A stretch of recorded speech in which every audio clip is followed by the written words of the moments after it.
Kurt Cobain was born on February 20th, 1967 in Aberdeen, Washington. He was the singer and songwriter in the influential band called Nirvana. Have you ever been to Aberdeen? I have. It was the most depressing, gray, dying city I've ever been to. He was a reluctant voice of Generation X. He was arrested a couple of times and he worked as a janitor before making it. He had many different musical influences including metal, punk, and pop music. His parents divorced in 1976 and this had a profound effect on Kurt. He formed the band in 1987 along with Chris Novoselic. They had several different names before settling on Nirvana. Their second album, Nevermind, came out in 1991 and they were launched into the stratosphere.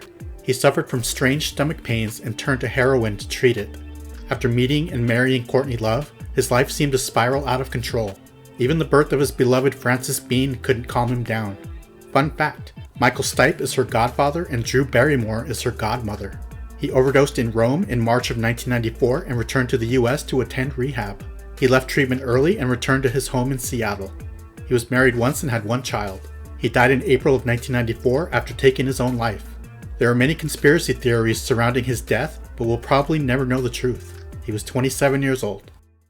Chester Bennington was born on March 20th, 1976 in Phoenix, Arizona.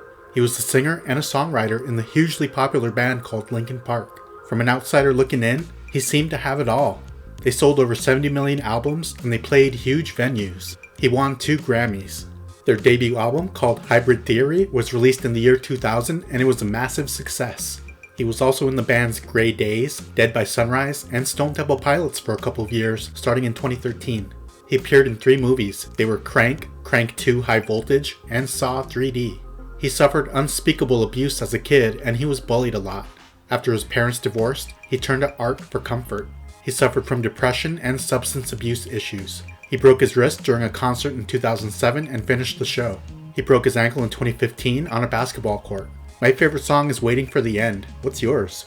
All the fame and fortune wasn't enough to get rid of his demons. I heard the pain in his lyrics, but I thought he'd be performing in an old folks home one day. I would have paid to see him even if we were both in our 80s. He was married twice and had 6 children. He died in 2017 after taking his own life. Just like his friend Chris Cornell, there are many conspiracy theories surrounding their deaths. Chester was 41 years old. Mindy McCready was born on November 30th, 1975 in Fort Myers, Florida. Her birth name was Melinda Gail McCready. She is as known for the chaos in her life as much as her singing. She struggled with alcohol and hard drugs. Her 1996 debut album called 10,000 Angels went platinum and it looked like she was ready for a great career. In total, she had 12 songs that made the country charts. Her biggest song was called Guys Do It All the Time. Her next 4 albums sold less and less. In 1997, she was engaged to actor Dean Cain, but they broke up. A boyfriend named Billy McKnight was arrested for beating and choking her. They reconciled and she later had his child in 2006. In 2010, Vivid Entertainment released a sex tape of her and another boyfriend. She had an affair with pitcher Roger Clemens for years while he was still married. She appeared in season 3 of Celebrity Rehab with Dr. Drew. In 2012, she gave birth to a second child. The father, named David, who was a record producer, ended his own life in 2013. She said about him, "He didn't just touch my heart, he touched my soul. He was my soulmate."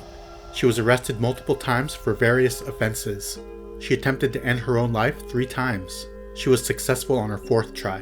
In February of 2013, a few weeks after David passed away, she shot and killed herself. She also shot the dog she shared with her ex. A friend of hers tried to justify the dog, saying Mindy probably didn't want to leave it alone. I guess we'll never know the real reason. She was 37 years old.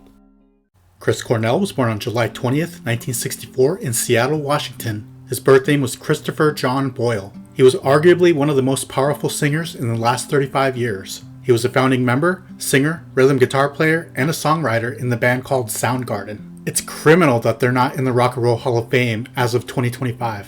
He actually started out as the band's drummer. They were formed in 1984 and would go on to become one of the most important alternative bands of the 90s. They released an EP in 1987 called Screaming Life. Their 1991 album called Bad Motorfinger was a huge hit. He won 3 Grammys, 2 with Soundgarden and 1 as a solo artist. He was roommates with a guy named Andy Wood, who was the lead singer of Mother Love Bone, which featured 2 future members of Pearl Jam. After Andy died from a heroin overdose, Chris formed Temple of the Dog in tribute to his friend Andy. Soundgarden had so many great songs and albums, but they broke up in 1997. I'm curious, what was your favorite song from them? Mine is Blow Up the Outside World. He released a total of 5 solo albums. He co-wrote and recorded a song with Slash called Promise on Slash's first solo album. It's definitely worth checking out if you've never heard it.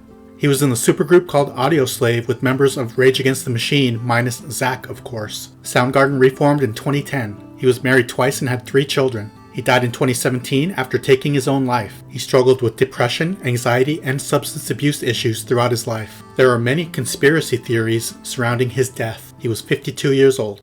Ian Curtis was born in 1956 in Stretford, England. He was the lead singer of the band Joy Division. He was also a musician and a songwriter. Even though they only released 2 studio albums, they were highly influential. They released their debut album called Unknown Pleasures in 1979, and their second and final album, Closer, was released the next year. He developed a love for poetry early on in his life. He briefly attended college after high school, but he lost interest and got a job in civil service. His lyrics were very dark, and he had a unique voice. After seeing the Sex Pistols perform, he formed Joy Division with some of his friends. Originally, they were called Warsaw. Another thing that really stood out about him was his dancing while performing. I've still never seen anything like it. So great. He suffered from depression and epilepsy.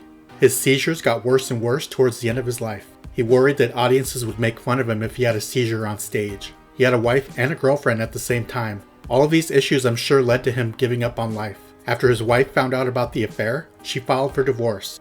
Ian didn't want his marriage to end. I'm curious if you have a favorite Joy Division song. Mine is 24 Hours. In May of 1980, right before their first tour of the US, Ian ended his own life. He was married once and had 1 child. The remaining members of the band formed New Order. Ian was 23 years old. Terry Kath was born on January 31st, 1946 in Chicago, Illinois. He's known for being a founding member, singer, songwriter, and guitar player for the band Chicago. The way he died is truly heartbreaking. He was also a talented bassist.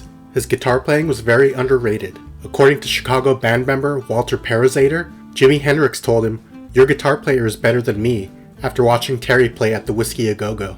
Check out any live version with Terry playing the solo in 25 or 6/4. He was inducted into the Rock and Roll Hall of Fame in 2016. He was in 4 bands before co-founding Chicago in 1967. He was one of the 3 primary singers in the band, and his voice was really great and soulful. Unfortunately, he developed an alcohol and drug addiction. He also liked to collect guns. He was married twice and had 1 daughter. In 1978, he was messing around with some of his firearms. He put down his .38 revolver and grabbed a 9mm. The empty magazine wasn't in it.